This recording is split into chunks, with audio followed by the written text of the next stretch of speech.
So this is how you also separate the yolk. The yolk. Hold on.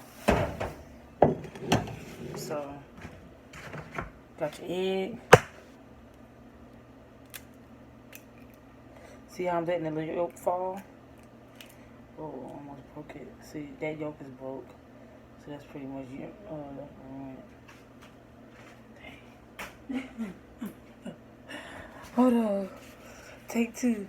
Dang it. No. Okay. One more. Boom. I gotta crack it good. Okay, that's good. See? So the yolk is falling out. I'm letting the yolk kind of slide out a little bit. So this is how it's going to look on the other side. So I'm doing a little trade-off. And the yolk fall. See, this yolk is broke, so this done.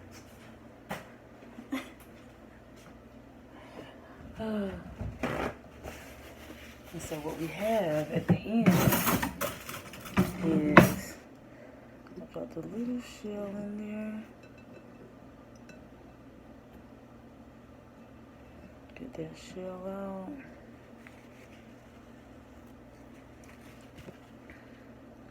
I don't like when these get in there neither. Take a little extra white piece. Okay. So what we have at the end is this. Big one. It's yellow, but you get it.